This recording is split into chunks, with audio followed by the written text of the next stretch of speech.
As the days ticked down to Tekken 8's release in January 2024, I began my initial steps down the character crisis funnel.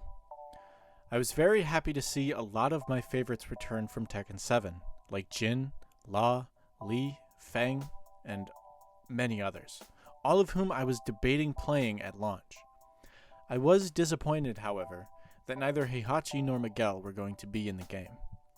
That meant I would have to find a new main until one of them was added. What happened on launch day I never would have expected. Raven, the blade-inspired ninjutsu practitioner, matched my playstyle at the time.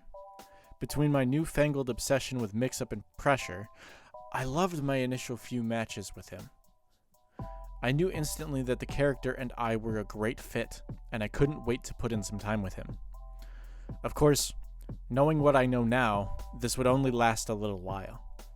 After finally making the push to orange ranks, my highest at the time, I hit the first ranked wall. I knew I needed to switch things up before I got too frustrated and ended up quitting the game.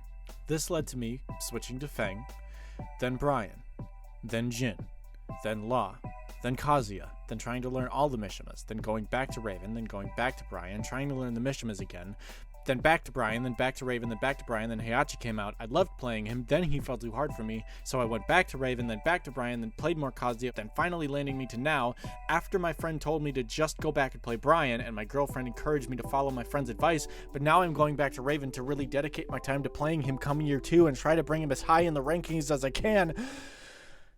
So now you understand how difficult picking a character can be. I do still love playing those other characters, particularly Kazuya, Heihachi, and most importantly, Brian. I've simply had the best success with Raven. I've had my favorite content with him, as he is my highest ranked character. His style of gameplay combined with his actual visual moveset is really fun to have on the screen, and I feel the most comfortable piloting him. Does this have anything to do with accessibility? Yes. Is this just going to be a rant about my favorite characters and completely ignore my school portion of this? No. Only mostly. Genuinely though, there's quite a big difference between characters, especially with developers trying to make them more distinguishable by giving them gameplay personalities rather than just different designs and moves. While sometimes they miss the mark with what they're trying to create with some characters, they still make many good decisions as far as what the character is supposed to play like. This does create difficulty curves for different characters, as well as opinions on what characters are easy or challenging. Some characters are cut and dry to be difficult, like Brian with his limited neutral, but massive counter hit launchers and combo damage. It forces you to play your best all the time. Admittedly, I sometimes don't believe I have the capacity for Brian, because I haven't quite figured him out yet. We love imposter syndrome. I do think I can play him now, and am merely stuck in Tekken's middle ranks because he's hard to pilot. Other characters, though, are meant to be easier, like Eddie. While knowing his stances are a bit challenging to memorize, after you do, his move list becomes entirely open to making mix-up situations and being hard to defend against. Eddie also has some really good frames and some good combo damage, and while he's got a couple of challenges like quarter circle inputs, he's really not that hard to win with at lower to middle ranks. So as far as accessibility goes, there are some choices for the newer players to make here. Do I pick a character that's simple to play? Whose moveset will give me the materials to learn the rest of the game while leaving me less chance to mess up inputs? Or do I pick one that is super challenging in execution and game knowledge, but eventually reap the rewards from becoming proficient with them? These questions are answered by another question. What are you trying to achieve? In a lot of cases, people are going to dislike your character no matter who it is you've picked. I've had someone try to insult me for picking a hard character that very few people know how to fight against, and claiming that he's easy to pick up and rank up. Other people have made comments about people using meta characters or easy characters to try and cheese their way to upper ranks. Whatever the case is with your character, don't let that bother you. Skip the phase where you let people tell you not to play a character because they're overpowered or way too weak. Just play the character you want to play and try to do your best with them. So, how do you actually pick a character? Well, I'll get the cliche one out the way. Whoever you think is most fun. There, I said the obligatory one. But how do you actually do it? Again, it depends on how you want to play the game. There are different archetypes, and every character in that archetype has that own style of it. While I'm sure people could give more archetypes than I will, I'm going to do my best to break down the different ones and give examples for you. I will be using both Street Fighter 6 and Tekken 8 for the examples and compare and contrast. So here we go.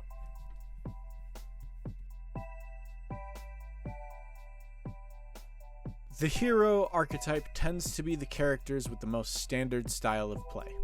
In Street Fighter, that's Ryu, Ken, Akuma, and Luke. In Tekken, that's Heihachi, Kazuya, Jin, Devil Jin, and Reina. There are quite a few derivations of these characters because their playstyle can be added to without changing the style too much. So what makes them really standard? Usually, these are the characters that the game is most expected to play like. While Ryu and Ken tend to be fairly easy to use, Akuma tends to be harder because he has more tools and less health than the others. Heihachi and Kazuya are harder to use than most characters, but they have the move lists that need the most fundamental understanding of the game to really play well. Reina and Jin can use the same playstyle, but they can also add more frame traps and whatnot, whereas the others hardly have any. Devil Jin's not balanced well enough right now to say for sure what his best playstyle is. So, why is this important? Well, every other character either follows or strays from these characters' logic. Ryu has the Shoryuken for his anti-air, but another character might have a charge move as theirs. This makes the other character an exception to what is considered the standard for Street Fighter system. Other characters might not play anything like Ken and Akuma, so they belong in a completely different category.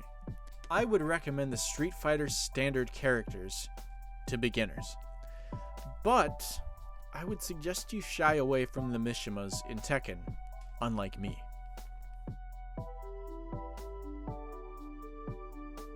These are better characters for beginners as far as Tekken. For all of these characters, they tend to have lower execution floors and usually better moves because of it. The combos are also easier because of these easier buttons. Usually, they have pretty good tools for spacing and their actual damage output is decent. Usually, these characters aren't going to be blessed with the best moves in the game, with some exceptions like Feng or Dragunov, at least as it stands at time of recording. Otherwise, these characters would include Shaheen, Claudio, Paul, Asuka, Azucena, and others from past Tekken installments. They are fan favorites for their simplicity and efficacy in teaching someone the basics of the games. There is one subsection of these characters in Tekken with slide attacks. The two main ones right now are Shaheen and Law. While a couple other people have slide attacks, it's either not their main mix-up tool or only a part of their super complicated moveset. Shaheen and Law use these to open up their other moves by threatening the slide. While there isn't too much to say about their strength in the meta, they're usually great pick-up and play characters for those looking to get a feel for the game without using the most difficult characters or anyone with a ton of limitations.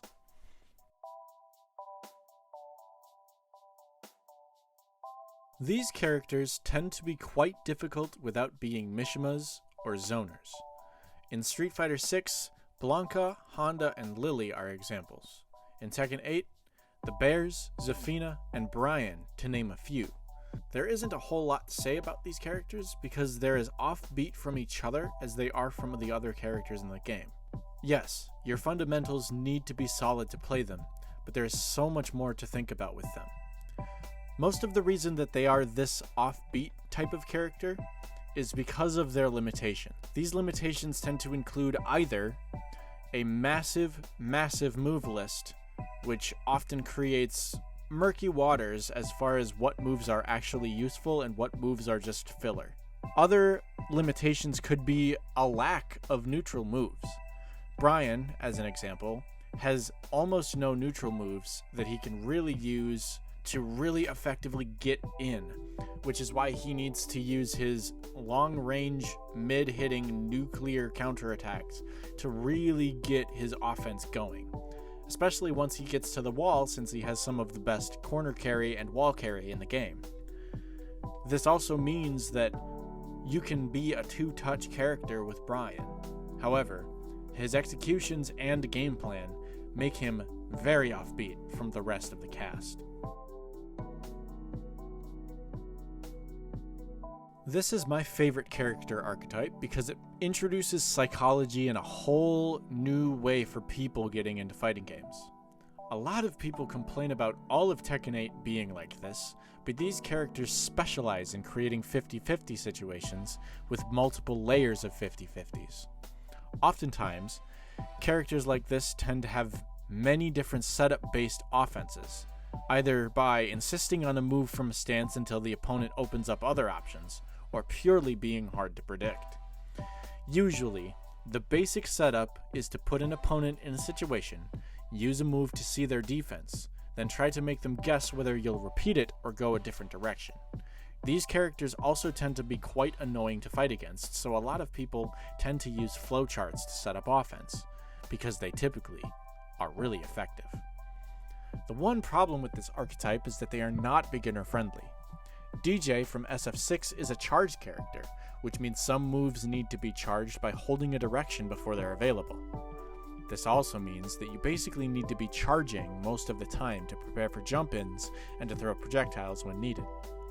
DJ also has a sway which helps as a mix-up tool, some feints for moves to keep people guessing, and pretty great damage when you actually earn your mix-up reward.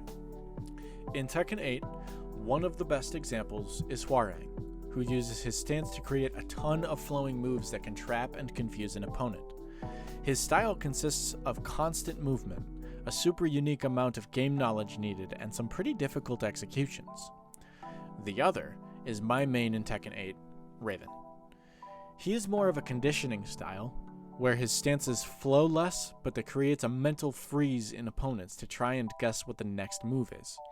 While some people claim he's easy to rank up because no one knows the matchup, he's still difficult because of his massive move list and the focus needed to remember how the opponent reacted last time, and trying to read whether they'll react the same way or some other way based on how they play. I wouldn't recommend these characters for beginners unless you're really interested in the mind games more than the buttons and fundamentals.